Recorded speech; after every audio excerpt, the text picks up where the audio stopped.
Hey guys, আসসালামু আলাইকুম। আমি এই যে পাটাবাস থেকে আপনাদের সাথে গরিবউদ্দিন গরিব। আজকে আমরা একটা র্যান্ডম পাবলিকে ধরে কিছু কোশ্চেন জিজ্ঞেস করবো। চলেন গাইস, শুরু করা যাবে। আরে ভাই, জি ভাই, সালাম আলাইকুম ভাই। ওয়ালাইকুম সালাম। ভাই, আপনার নাম কি? মোহাম্মদ তাবিজুল ইসলাম। তাবিদুল ইসলাম। ভাই, শীতকালে কিসের অভাব? আরে ভাই, মনের কষ্ট মনে থাক, আপনারা জানার দরকার নাই। কি রে ভাই, কিসের অভাব? আপনি এটা বলবেন না? শীতকালে কিসের অভাব ভাই? আপনিও ছেলে, আমিও ছেলে। আহা রে ভাই, साला है ने कौन सारे साला ধরেন আপনি গরিব, এখন আপনি কি করবেন? আপনার যদি 1 কোটি টাকা থাকে, আপনি কি করবেন? ভাই, যেটা সম্ভব না সেটা কেন বলবেন? যেটা সম্ভব না সেটা আপনাকে কেন বলবেন? আমায় 1 কোটি টাকা আমি কোথা থেকে পাবো ভাই? भाई मारो मुझे, मारो मारो मुझे, मारो मारो। नहीं ये मजाक हो रहा है, एक सेकंड यार, मजाक हो रहा है। नहीं তো ভাই, আপনি কি করেন?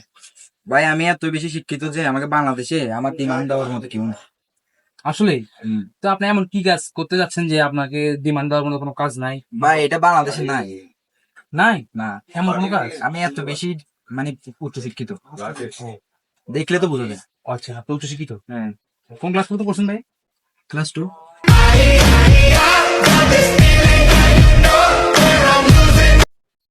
তো ভাই, আপনি এত শিক্ষিত, তো আপনাকে একটা কোশ্চেন জিজ্ঞেস করি ভাই। বলেন। আপনি ইংলিশ পারেন? অবশ্যই, কেন না? আচ্ছা, তাই এখন আপনি একটা ইংলিশ বলি, মানে বাংলায় বলবো, আপনি একটা ইংলিশ বলবেন। হ্যাঁ, Okay? বলেন। আমি এখন বিদেশে যাচ্ছি। এত সোজা প্রশ্ন ভাই? কি এগুলা বলেন? কি আমাকে কি এগুলা হ্যাঁ কি? ভাই, বলেন তো দেখি, পারেন নাকি? এটা ইংলিশ হচ্ছে যে আই। হ্যাঁ, আই কিন্তু হ্যাঁ, I going, going. Going, I going I going the বিদেশ। দি বিদেশ। হ্যাঁ, এটাই? হ্যাঁ ভাই।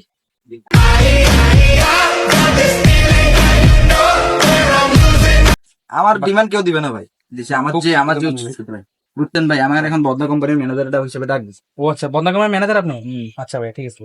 আমার আনন্দ নাই করে এত আবেগ করে আমার আমি কি লিখে কাঁদতাছি আমি কি লিখে কাঁদতাছি কোনো আনন্দ আমার কপালে চুট করে রাখে রে কোন আনন্দ চুট করে রাখে রে আল্লাহ আমার খালি কান্দ লাগতো কে রে আমি কেড়ে কাঁদতাম